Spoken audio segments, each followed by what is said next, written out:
the rest of the story. Patrick Morrissey was a bad man. Maybe from the very beginning. There was something about growing up on the American frontier in the 1850s that helped you stay bad and sometimes get worse. Early on in his misspent life, much of Patrick Morrissey's days, even more of his nights, were frittered away in one or another of the town's saloons, fighting, drinking, playing cards, carousing with shady ladies. Back then and there, you could disappear in a crowd doing the same because, quite frankly, there were just more bad guys than good guys. At least that's the way it seemed, and the overcrowded jail simply could not accommodate the considerable numbers who deserved to reside there. I know today's movies occasionally romanticize the likes of thereabouts, but what it was brutal and vile by any measure, and it was also the poisoned soil in which Patrick Morrissey sprouted and grew up. As one of the town's less ambitious criminals, he was forced to subsidize his drinking and gambling and whoring in a particularly repugnant way. He stole from his own mother. Mrs. Morrissey was a patient, kind woman, trapped inextricably by her circumstances, a good person struggling to survive in a bad place and bad times.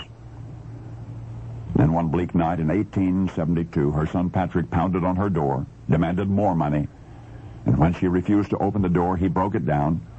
And once inside, Patrick repeated his demand. Mrs. Morrissey said no, not a penny more, for the sordid uses that he would surely put it to, so Patrick struck his mother hard, knocked her to the floor. It was not the first time, but this time, for some reason nobody knows, Mrs. Morrissey gazed up and said, "You'd better kill your mother and be done with it." And perhaps for the first time in Patrick Morrissey's life, he obeyed his mother. He took the knife with which she had been cutting bread and plunged it into her heart. The town was one big den of thieves and murderers, despite which nobody had been hanged for more than 6 years. No question in Morrissey's mind, he was going to get away with matricide. But he hadn't figured on one thing. There was a new sheriff in town. A new sheriff who, unknown to anyone then, would come to be feared as the hanging sheriff. The man who cleaned up the dirtiest town in the Wild East. The Wild East? That's right.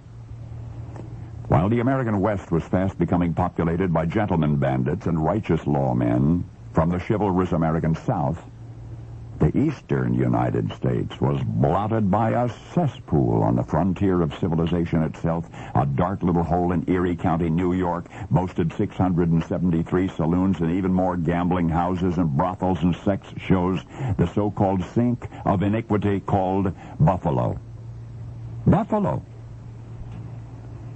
But the end of that urban nightmare and the beginning of the beautiful Buffalo we see today was the hanging sheriff who cleaned up the town. The executioner who authored a fitting end to the bad ballad of Patrick Morrissey. The lawman who personally jerked the noose tight around Morrissey's throat and sprang the trap door from under his feet in 1872.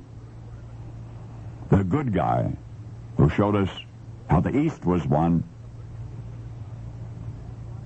and went on to become President Stephen Grover Cleveland.